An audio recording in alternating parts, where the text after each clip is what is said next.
It's Brainwashed with Dr. Tom and Guitar Picks with Eric Perrotti. Bjork, Like Someone in Love. Yeah, that's an old standard by Jay Van Helsing that Bjork has, and I wish that it's a great melody. I wish that I could play it for you. I actually knew the changes at one time, but the accompaniment on the recording that I have here is, I think, the sounds of the ocean and a harp, and it is the most subtle thing. And when I bought that album by Bjork, I didn't know too much what to expect, aside from it sounding a bit like perhaps the Sugar Cubes.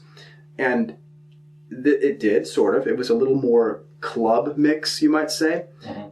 Especially Human Nature, which was sort of the release from that album. And then this piece, I think it's the 6th song on there. I'm listening to it, and it comes on, and I mean, I must have played it 5 or 6 times in a row. And I think it just got worse and worse. The tears built up even more every time I would listen to it. And perhaps they still do. There's just something plaintive about this lady that has this little girl quality in the way that she phrases music that makes me want to do the same thing when I play guitar. But it also made me want to figure out that song and learn the changes. And I didn't know it was an old song. I didn't realize. And actually, after hearing it a couple of times, I started to recognize this is a song I've heard before. I wasn't very familiar with it. But you can find recordings. I think it probably goes back to the 1940s or so. Mm-hmm. The song itself, her recording probably goes back 4 or 5 years. I forget exactly when that CD came out. But anyway. So if Chuck Berry may have been the earliest influence that you recall, which on this list would be the most recent? Probably the Sheila Chandra, even though I've almost always been, this love affair with Eastern and especially Indian music. I would say because she presented it in a different way. And then perhaps the Bjork, even though I've been listening to her for 15 years or so. But the later stuff in particular, that I've gotten to know who she is as a composer and musician, I would say those would be probably the later, which neither one of them are guitar. Isn't that interesting? Mm-hmm. So if I was going to say guitar-wise, though, I could say somebody like probably the Roy Smeck, but he goes back further than any of these people. But now, a lot of these guys I've been listening to since at least the 80s, some back to the 70s. But Roy Smeck, probably less than 10 years ago. I'd known the name for a while, but I finally sought out who this guy was, this wizard of the strings. So as guitar, he probably would be the more recent, but that even goes back a ways. What does that tell you about contemporary music? No, I don't know. I think guys like John Mayer are great. He plays very, very well. I'm just using him as an example of somebody who is known to play guitar. And interesting, we were talking about the girl from Ipanema, the major 9th chord. If you play that chord and add the bass and bottom string, you get the...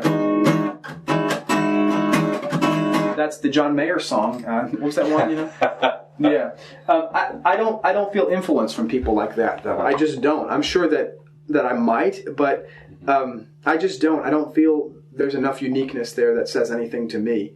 And I'm not saying they're not unique, and who am I to judge? I mean, especially me just sitting in this little room tonight. All right. It's Brainwashed with Dr. Tom and Guitar Picks with Eric Perrotti. Charlie Christian, Swing to Bop. Yeah, I put that on there because it's a great example. A long tune, about 8 minutes long. Charlie Christian, one of the first real electric guitar players. He was Benny Goodman's guitarist, and he died really young, probably before 25 or 26 years old. I think he passed away, maybe even like 22 or 23. But he was just an incredible phraser. He got most of his phrase ideas from people like Benny Goodman, who we get a lot of our guitar phrasing ideas from people like that, who played sax, and Benny Goodman played clarinet. But the bending of reeds and moving from note to note in that kind of legato, and Charlie Christian was real good at it. He wanted to get the gig so bad, and Benny would always tell him to go home, kid, just go home. I don't need a guitar player. And one night, one of the guys in the band said, why don't you just sit behind me? There's like 25 of us up here. He's not even going to know you're here. And so he did, and he played the next set. Benny Goodman comes back after the break, and they finished that set, and he goes, come here, kid. You guys say, you better be on stage tomorrow at 8 o'clock. So, and if it wasn't for that, we probably wouldn't be playing as much guitar as we do now, because that put the guitar in a big spotlight. This setting is smaller. This is, I think, Thelonious Monk with piano, Charlie Christian on guitar, and the piano player, Thelonious Monk, the piano player and the trumpet player and the guitarist are the three main influences of that recording. But it's a smaller setting. It's not a big band. I think it's 5 or 6 guys on that recording. But it gives a good example of his incredible ability to improvise on this instrument. Again, he could play fast, and for his day, there might be a couple of fast riffs on there.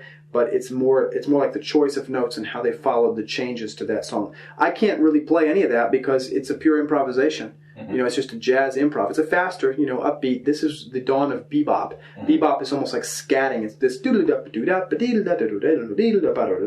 like that, where people can follow each other together like that. Mm-hmm. So you're following a rhythm, but basing it on improvisation, or actually the other way around, following an improvisation, basing it on rhythm. Whereas jazz before then was very notated. Solos had some room for improv, and people did improv when they played live, but there was a lot of notation and exactness, and in the bebop era, as much as there also wasn't. So there's a lot more room for improv. Bebop was almost invented by Dizzy Gillespie, I guess you would say, the trumpet player on that recording. Mm-hmm.